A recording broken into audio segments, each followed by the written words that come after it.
நிறைய பேருக்கு வந்து நினைச்ச படிப்பு படிக்கணும்னு எவ்வளோ ஆசை இருக்கும். எனக்கு வந்து இந்த சீட் கிடைச்சிடாதா, நான் லாஸ்ட் இயர் வந்து நான் மெடிக்கலுக்காக ட்ரை பண்ணேன், என்னோட மெடிக்கல் சீட் எனக்கு டிலே ஆயிடுச்சு அப்படின்னு நின்று போச்சு, இன்ன வரைக்கும் நான் திருப்பி ட்ரை பண்ணிட்டே இருக்கேன், இந்த வருஷமா எனக்கு கிடைக்குமா கிடைக்காதா அப்படின்னு ஃபீல் பண்றவங்களுக்கு கண்டிப்பா கிடைக்கும். தான்ற அந்த அகந்தையை மட்டும் விட்டுறணும். கேது பகவான் வந்து 12ஆம் இடத்துல இருக்கும்போது நிறைய ஞானத்தை கொடுப்பாரு. நிறைய உறவுகள் பார்த்தீங்கன்னா கண்ணீர்ல பிறந்தவங்களுக்கு இந்த கடந்த சில மாதங்களாவே பார்த்தோம்னாலே சொல்லலாம், நிறைய பேருக்கு உறவுகளில் விரிசல் வந்துடும். உறவுகள் நல்ல உறவுகளாக இருந்தால் தான் பயணிக்க முடியும், இல்லை அப்படின்னா எல்லாமே விலகி போயிடும். நிறைய அந்நிய மொழி பேசக்கூடியவங்களுடைய பழக்க வழக்கங்களை மட்டும் பார்த்து கவனமாக பழகணும். யாருக்குடைய தேவையில்லாத ஆர்கியூமெண்ட்ஸ், பஞ்சாயத்து இதெல்லாம் எதையும் இருக்கக்கூடாது. முடிஞ்ச அளவுக்கு அந்த மாதிரியான ஒரு வாய்ப்புகள் கிடைக்குதுன்னா, வெளிநாடு வெளியூரில் போய் வேலை பார்க்குறாங்க அப்படின்னா இவங்கெல்லாம் கொஞ்சம் கவனமாக இருக்கணும் அப்படின்னு நம்ம சொல்லிக்கலாம்.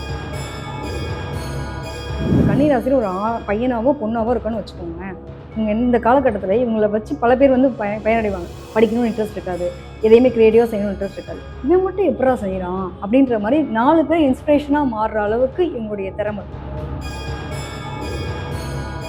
நம்ம ஓவராலாக பார்க்கும்போது கண்ணியில் ஒரு கிரகம் இருந்தால் அவங்க வந்து ஃபெமிலியரான ஆளாக இருப்பாங்க. அது இந்த டைம் பீரியட்லாம் பார்த்தீங்கன்னா நல்லா அதுக்கான பிராப்தி இருக்குது. உச்சத்தில் குரு வராரு, 11ஆம் இடம் லாபத்தில் வராரு. நிறைய பேருக்கு வண்டி வாகனங்கள் சந்தோஷம் எல்லாமே மகிழ்ச்சி அப்படிங்கிற ஒரு தருணத்தை அனுபவிக்கக்கூடிய அமைப்பு உண்டு.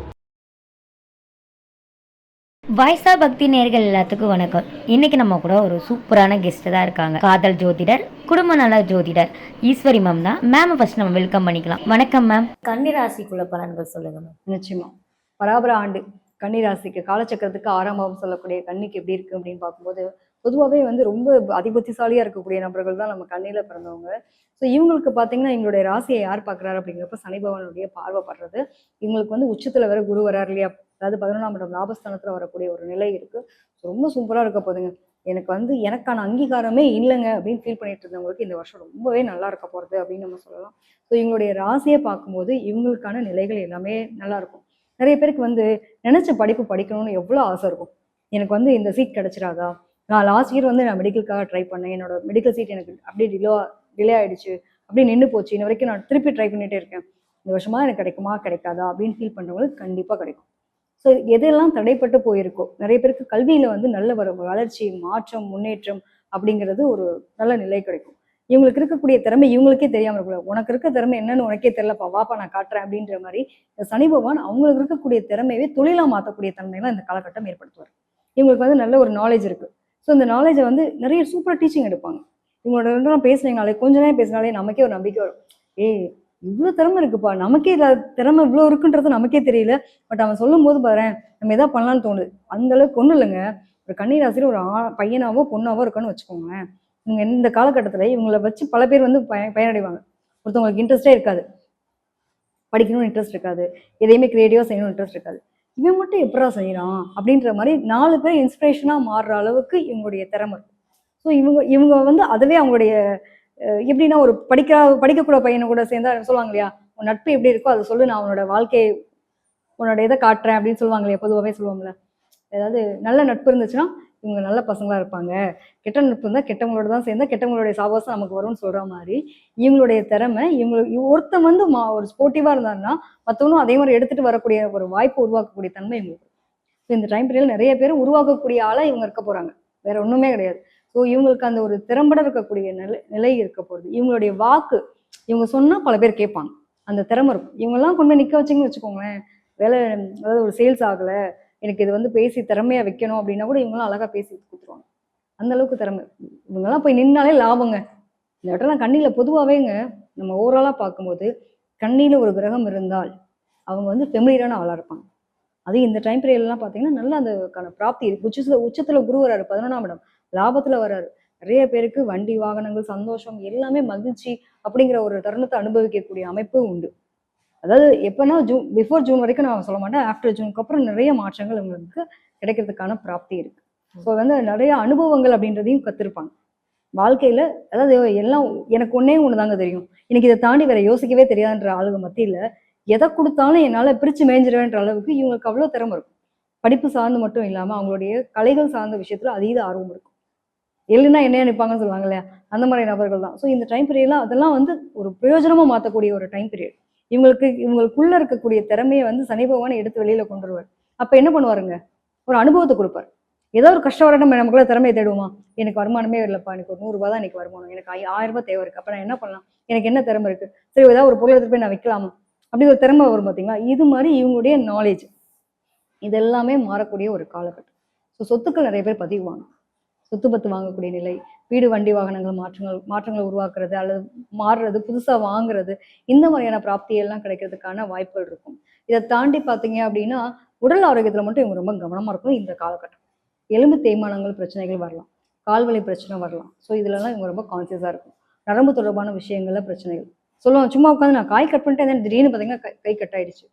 அப்ப ஒரு எலக்ட்ரானிக் பொருள் யூஸ் பண்றாங்க அப்படின்னா ரொம்ப கவனமா இருக்கும். யாரு கூடயும் மட்டும் வாக்குவாதத்துல ஈடுபடக்கூடாது. தேவையில்லாத வாக்குவாதங்கள் இதெல்லாம் வேண்டாம் அப்படிங்கிறத பார்த்துக்கலாம்.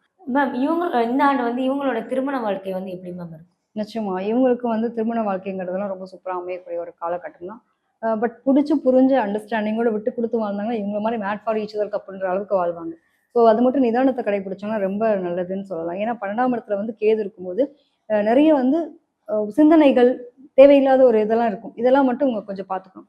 ஸோ புரிஞ்ச அண்டர்ஸ்டாண்டிங்கோட அதான் திருமணம் பண்ணிக்கணும் அப்படின்னு சொல்றது. காதல் திருமணங்கள் நிறைய வந்து ஜாதி மறிய திருமணம், இந்த மாதிரி லவ் பண்றேன் கல்யாணம் பண்ணிக்கணும் அப்படிங்கிற மாதிரி இந்த அமைப்பெல்லாம் ரொம்ப நல்லா இருக்கக்கூடிய ஒரு காலகட்டம். பொதுவாக இவங்களை பொறுத்த வரைக்கும் இந்த ஆண்டு வந்து இந்த பராபர ஆண்டு இவங்களுக்கு மிகுந்த சந்தோஷத்தையும் நிறைய ஒரு மகிழ்ச்சிகரமான தருணத்தை அனுபவிக்கிறதுக்கான வாய்ப்புகள் உண்டு. அதே மாதிரி பார்த்தீங்கன்னா வேற்று மொழி வேற்று மதம் சார்ந்தவங்களோட நிறைய அந்நிய மொழி பேசக்கூடியவங்களுடைய பழக்க வழக்கங்களை மட்டும் பார்த்து கவனமா பழகணும். யாரு கூடயாவது தேவையில்லாத ஆர்கியூமெண்ட்ஸ் பஞ்சாயத்து இதெல்லாம் எதையும் இழுத்துறக்கூடாது. முடிஞ்ச அளவுக்கு அந்த மாதிரியான ஒரு வாய்ப்புகள் கிடைக்குதுன்னா வெளிநாடு வெளியூர்ல போய் வேலை பார்க்குறாங்க அப்படின்னா இவங்கெல்லாம் கொஞ்சம் கவனமா இருக்கணும் அப்படின்னு நம்ம சொல்லிக்கலாம். ஏன்னா ராகு உட்காந்துருக்க இடத்துல வந்து 6ஆம் இடத்துல உட்காந்துருக்கும் போது அது சார்ந்த விஷயங்கள் அப்படிங்கிறது ப்ராப்ளம் ஆகும். முயற்சி அப்படிங்கிறது ரொம்ப ரொம்ப முக்கியம். ஏன்னா ஜூனுக்கு அப்புறம் பார்த்தீங்கன்னா இத்தனை வரைக்கும் நான் லேசியா இருந்துட்டேங்க, எனக்கு என்ன பார்த்துக்கலாம் பார்த்துக்கலாம், இவங்களை பொறுத்த வரைக்கும் பார்த்துக்கலான்ற வார்த்தையே இருக்கக்கூடாது. முயற்சி, ஏதாவது நான் என்ன சொல்லணும், இதை பண்ணிடுறேன் அதை பண்ணிடுறேன் அப்படி பண்ணிடுறேன் அப்படி பண்ணிடுவேன்ற ஒரு கிரியேட்டிவான ஒரு மைண்ட் செட் மட்டுமே இருக்குமே தவிர்த்து அதை ப்ரொசீட் பண்ணுவாங்களா? இப்போ உட்காந்துட்டு இங்கேருந்து நம்ம எழுந்து ஒரு இடத்துக்கு போனால் அந்த வேலை நடக்கும். காலையில் நைட்டு பிளான் பண்ணிட்டு போடுவாங்க. காலை 6 மணிக்கு எந்திரிச்சலாம், இங்கே போயெல்லாம் இத்தனை மணிக்கு உங்களை பார்த்தாலும் அதை பிளான் பண்ணுவாங்க. எந்திரிக்கதே பார்த்தீங்க அப்படின்னா 6 மணிக்கு ஒரு பிளானை போட்டாங்க இல்லையா, எந்திரிக்கதே 8 மணிக்கு எந்திரிப்பாங்க. ஸோ அப்போ சூழ்நிலைகள்லாம் மாறுமா? அப்போ அந்த டைம் மேனேஜ்மெண்ட்டும் சரி இவங்களுடைய முயற்சியும் மட்டும் செயலாக்கத்துக்கு உங்க கொண்டு வந்தாங்கன்னா கண்டிப்பாக நல்ல மாற்றத்தை அனுபவிக்கலாம். அந்த லேசினஸ் ஜாஸ்தி இருக்கும். சனி பகவானுடைய பார்வையை பார்த்தீங்கன்னா என்ன பண்ணுவார், மந்தம், அப்புறம் பார்த்துக்கலாம் பிறகு பார்த்துக்கலாம், அந்த டைம் மேனேஜ்மெண்ட்டை பண்ணவே விடாது. ஸோ அது ரொம்ப முக்கியம். அதே மாதிரி நரம்பு தொடர்பான விஷயங்கள் இஷ்யூ வரும்னு சொன்னதுனால இவங்க என்ன பண்ணணும்னா எக்ஸசைஸ் பண்ணணும். அதுக்காக நம்மளுக்கு என்ன கெப்பாசிட்டியோ அதை என்ன பண்ணணும். ஓவராகவும் பண்ணாலும் கஷ்டம். எப்பயுமே அளவுக்கு மிஞ்சினால் அமுதமும் நஞ்சு. ஸோ எல்லா விஷயத்துலையும் எது லிமிட் பண்ணணும் அப்படிங்கிறது ரொம்ப ரொம்ப ரொம்ப முக்கியம். தேவையில்லாத பஞ்சாயத்துக்கு நம்ம போக வேணாம் வரவு வேணான்ற மாதிரி இருந்துட்டாங்கன்னா ரொம்ப பெட்டர். அதே மாதிரி 4ஆம் இடம் சுகஸ்தானம். நிறைய சுகங்கள் அப்படிங்கிறதுல வந்து நமக்கான எனக்கு சந்தோஷமா நான் இருக்கணும் அப்படிங்கிறப்ப உழைப்பு போட்டாதான். இப்போ நம்ம ஒன்றும் இல்லை, ஹாப்பியா நம்ம என்ஜாய் பண்ணிக்கிட்டே இருக்கோம் அப்படின்னா நம்மளுடைய வேலைகள்லாம் கெட்டு போகும். ஸோ அந்த லேசினஸை வந்து இந்த என்ஜாய்மெண்ட்ஸை கொஞ்சம் கம்மி பண்ணுற மாதிரியான சூழ்நிலைகளை இவங்க உருவாக்கிக்கணும். இவங்களே வந்து கிரியேட்டர்ஸாக மாறணும். நிறைய எஃபோர்ட்டிவ் போட்டாங்க அப்படின்னா சூப்பராக இருக்கும். ஸோ உங்களோட குழந்தைகள் சார்ந்த விஷயத்துல ஒரு பெருமை சந்தோஷம் அனுபவிக்கக்கூடிய ஒரு காலகட்டம். அதே மாதிரி பேர் புகழ் அந்தஸ்து இதெல்லாம் கூடக்கூடிய ஒரு காலகட்டம் தான். எப்பயுமே வந்து என்னன்னா எந்த ஸ்டேஜுக்கு போனாலுமே நம்மளுடைய பழசை மறக்கக்கூடாது அப்படிங்கிற பாடத்தை சனி பகவான் கொடுத்துட்டே இருப்பார். ஸோ நீ இந்த அளவுக்கு உன்னோட வாழ்க்கையை வளர்ந்து நிற்கிறதுக்கு உன்னுடைய அறிவு சார்ந்த விஷயத்துக்கு இங்கே யார் மூலாதாரமாக இருந்தாங்க அப்படின்னா உன்னோட பெற்றோர்கள், உன்னுடைய முன்னோர்களுடைய ஆசைகள் இல்லாமல் இது எதுவுமே இல்லை. ஸோ இந்த முன்னோர்கள்னு சொல்லும்போது வீட்டில் இருக்கக்கூடிய பெரியவங்களுடைய ஆசீர்வாதம் ரொம்ப ரொம்ப முக்கியன்றது. எப்பயுமே வந்து குலதெய்வத்தினுடைய அனுகிரகம், அதே சமயத்தில் பெரியவங்களுடைய ஆசீர்வாதம், இது ரெண்டுமே வந்து இவங்க கடைபிடிச்சே ஆகணும். அதில் எதுவும் மாற்றமே கிடையாது. ஓகே. பழசை மறக்கக்கூடாதுங்கிறப்ப நமக்கு முன்னேறதுக்கான வாய்ப்புகள் உருவாக்குன பல பேரினுடைய அதுக்கெல்லாம் நன்றி சொல்லணும். அதை வந்து இவங்க ஃபாலோ பண்ணிட்டாங்கனாலே ரொம்ப சிறப்பாக இருக்கும். தான்ற அந்த அகந்தையை மட்டும் விட்டுறணும். கேது பகவான் வந்து 12ஆம் இடத்துல இருக்கும்போது நிறைய ஞானத்தை கொடுப்பாரு. நிறைய உறவுகள் பார்த்தீங்கன்னா கண்ணீரில் பிறந்தவங்களுக்கு இந்த கடந்த சில நாட்களாகவே பார்த்தீங்க, சில மாதங்களாகவே பார்த்தோம்னாலே சொல்லலாம், நிறைய பேருக்கு உறவுகளில் விரிசல் வந்துடும். உறவுகள் நல்ல உறவுகளாக இருந்தால் தான் பயணிக்க முடியும். இல்லை அப்படின்னா எல்லாமே விலகி போயிடும். இந்த மாதிரியான அமைப்பெல்லாம் பார்த்தீங்கன்னா கொடுத்துருக்கும். இந்த ஆண்டு வந்து இவங்க கூட நல்லவங்களா இருந்தால் மட்டும் தான் நீங்கள் பயணிப்பீங்கப்பா, இல்லைன்னா யாருமே உங்க கூட சேரவே முடியாது அப்படிங்கிற நிலையை கொடுத்துருவாங்க. இவங்க என்ன மாதிரி வழிபாடுகள்லாம் பண்ணலாம்? நிச்சயமா இவங்களை பொறுத்த வரைக்கும் எப்பவுமே வந்துட்டு கடவுள் வழிபாடு எடுத்துக்கும்போது குரு தட்சிணாமூர்த்தி வழிபாடு ரொம்ப சிறப்பு. 11ஆம் இடத்துல குரு பவன் வராரு, ரொம்ப சிறப்பாக இருக்கும். ஸோ வந்து தண்ணீர் சம்மந்தப்பட்ட பகுதிகளுக்கு போயிட்டு வரும்போது எங்களோட மாற்றங்கள் ரொம்ப நல்லா இருக்கும். அதாவது வாழ்வியல் மாற்றங்கள்ன்றதை விட மனநிலையில மாற்றம் வந்தால் தான் நம்மளோட அடுத்த கட்டமாக நகர முடியும். ஸோ மனநிலை மாற்றங்களை கொடுக்கறதுக்கு இவங்க ஒரு பிரயாணம் பண்றது ரொம்ப நல்லது. அதுவும் நீர்வீழ்ச்சி சம்பந்தப்பட்ட இடங்களுக்கு போயிட்டு வர்றதும் அங்க இருக்கக்கூடிய கடவுள் வழிபாடு எடுத்துக்கிறதும் ரொம்ப சிறப்பு அப்படின்னு எடுத்துக்கலாம். எடுத்துக்காட்டு எடுத்துட்டோம்னா திருச்செந்தூர் முருகப்பெருமான் எடுத்துக்கிறோமா, அப்ப அந்த இடத்துக்குள்ள போனீங்கன்னா கடல் இருக்கும், அதே சமயத்துல அங்க கடவுளுடைய வழிபாடு. ஸோ இது இங்கதான் போகணுமா அப்படின்றப்போ வீட்டு பக்கத்துல ஏதாவது கோயில் கூட சேர்ந்து இப்போ ஆற்றங்கரை பக்கத்துல ஒரு கோவில் இருக்கு அப்படின்னா அந்த மாதிரி வழிபாடு எடுத்துக்கிறது எங்களுக்கு ரொம்ப மாற்றுது. மேம் இந்த தமிழ் புத்தாண்டுக்கான பலன்கள் நிறைய விஷயங்கள் சொல்லியிருக்கீங்க. ரொம்ப நன்றி. நன்றி.